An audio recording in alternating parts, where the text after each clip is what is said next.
کہہ دو کہ بھلا اندھا اور آنکھ والا برابر ہوتے ہیں؟ تو پھر تم غور کیوں نہیں کرتے؟ اور جو لوگ خوف رکھتے ہیں کہ اپنے پروردگار کے روبرو حاضر کیے جائیں گے اور جانتے ہیں کہ اس کے سوا نہ تو ان کا کوئی دوست ہوگا اور نہ سفارش کرنے والا، ان کو اس قرآن کے ذریعے سے نصیحت کرو تاکہ پرہیزگار بنے۔ اور جو لوگ صبح و شام اپنے پروردگار سے دعا کرتے ہیں اور اس کی توجہ کے طالب ہیں، ان کو اپنے پاس سے مت نکالو۔ ان کے حساب اعمال کی جواب دہی تم پر کچھ نہیں، اور تمہارے حساب کی جواب دہی ان پر کچھ نہیں۔ بس ایسا نہ کرنا، اگر ان کو نکالو گے تو ظالموں میں ہو جاؤ گے۔ اور اسی طرح ہم نے بعض لوگوں کی بعض سے آزمائش کی ہے کہ جو دولت مند ہیں وہ غریبوں کی نسبت کہتے ہیں کیا یہی لوگ ہیں جن پر اللہ نے ہم میں سے فضل کیا ہے؟ کیا اللہ شکر کرنے والوں سے واقف نہیں؟ اور جب تمہارے پاس ایسے لوگ آیا کریں جو ہماری آیتوں پر ایمان لاتے ہیں تو ان سے کہو سلام علیکم، تمہارے رب نے اپنی ذات پاک پر رحمت کو لازم کر لیا ہے کہ جو کوئی تم میں سے نادانی سے کوئی بری حرکت کر بیٹھے پھر اس کے بعد توبہ کر لے اور نیکوکار ہو جائے تو وہ بخشنے والا ہے، مہربان ہے۔ اور اسی طرح ہم اپنی آیتیں کھول کھول کر بیان کرتی ہیں تاکہ تم لوگ ان پر عمل کرو، اور اس لیے کہ گنہگاروں کا رستہ ظاہر ہو جائے۔ اے پیغمبر، کفار سے کہہ دو کہ جن کو تم اللہ کے سوا پکارتے ہو مجھے ان کی عبادت سے منع کیا گیا ہے۔ یہ بھی کہہ دو کہ میں تمہاری خواہشوں کی پیروی نہیں کروں گا، ایسا کروں تو گمراہ ہو جاؤں اور ہدایت یافتہ لوگوں میں نہ رہوں۔ کہہ دو کہ میں تو اپنے پروردگار کی دلیل روشن پر ہوں اور تم اس کی تکذیب کرتے ہو۔ جس چیز یعنی عذاب کے لیے تم جلدی کر رہے ہو وہ میرے پاس نہیں ہے، ایسا حکم اللہ ہی کے اختیار میں ہے۔ وہ سچی بات بیان فرماتا ہے اور وہ سب سے بہتر فیصلہ کرنے والا ہے۔ کہہ دو کہ جس چیز کے لیے تم جلدی کر رہے ہو اگر وہ میرے اختیار میں ہوتی تو مجھ میں اور تم میں فیصلہ ہو چکا ہوتا، اور اللہ ظالموں سے خوب واقف ہے۔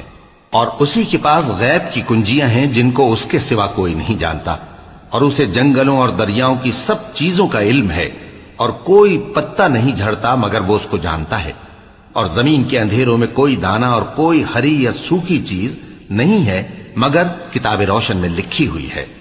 اور وہی تو ہے جو رات کو سونے کی حالت میں تمہاری روح قبض کر لیتا ہے اور جو کچھ تم دن میں کرتے ہو اس سے خبر رکھتا ہے، پھر تمہیں دن کو اٹھا دیتا ہے تاکہ یہی سلسلہ جاری رکھ کر زندگی کی مدت معین پوری کر دی جائے، پھر تم سب کو اسی کی طرف لوٹ کر جانا ہے۔ پھر وہ تم کو تمہارے عمل جو تم کرتے رہتے ہو ایک ایک کر کے بتائے گا، اور وہ اپنے بندوں پر غالب ہے اور تم پر نگہبان مقرر کیے رکھتا ہے، یہاں تک کہ جب تم میں سے کسی کی موت آتی ہے تو ہمارے فرشتے اس کی روح قبض کر لیتے ہیں اور کسی طرح کی کوتاہی نہیں کرتے۔ پھر قیامت کے دن تمام لوگ اپنے مالک برحق اللہ تعالی کے پاس واپس بلائے جائیں گے۔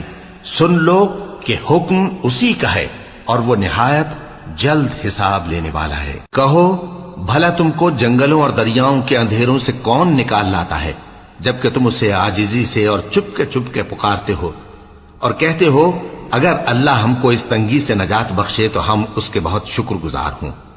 کہو کہ اللہ ہی تم کو اس تنگی سے اور ہر سختی سے نجات بخشتا ہے، پھر بھی تم اس کے ساتھ شرک کرتے ہو۔ کہہ دو کہ وہ اس پر بھی قدرت رکھتا ہے کہ تم پر اوپر کی طرف سے یا تمہارے پاؤں کے نیچے سے عذاب بھیجے یا تمہیں فرقہ فرقہ کر دے اور ایک کو دوسرے سے بھڑا کر آپس کی لڑائی کا مزہ چکھا دے۔ دیکھو ہم اپنی آیتوں کو کس کس طرح بیان کرتے ہیں تاکہ یہ لوگ سمجھیں، اور اس قرآن کو تمہاری قوم نے جھٹلایا حالانکہ یہ سراسر حق ہے۔ کہہ دو کہ میں تمہارا داروغہ نہیں ہوں، ہر خبر کے لیے ایک وقت مقرر ہے اور تم کو عنقریب معلوم ہو جائے گا۔ اور جب تم ایسے لوگوں کو دیکھو جو ہماری آیتوں کے بارے میں بیہودہ بکواس کر رہے ہوں تو ان سے الگ ہو جاؤ یہاں تک کہ وہ اور باتوں میں مصروف ہو جائیں، اور اگر یہ بات شیطان تمہیں بھلا دے تو یاد آنے پر ظالم لوگوں کے ساتھ نہ بیٹھے رہو، اور پرہیزگاروں پر ان لوگوں کے حساب کی کچھ بھی جواب دہی نہیں، ہاں نصیحت تاکہ وہ بھی پرہیزگار ہوں۔ اور جن لوگوں نے اپنے دین کو کھیل اور تماشا بنا رکھا ہے اور دنیا کی زندگی نے ان کو دھوکے میں ڈال رکھا ہے ان سے کچھ کام نہ رکھو، ہاں اس قرآن کے ذریعے سے نصیحت کرتے رہو تاکہ قیامت کے دن کوئی اپنے اعمال کی سزا میں ہلاکت میں نہ ڈالا جائے۔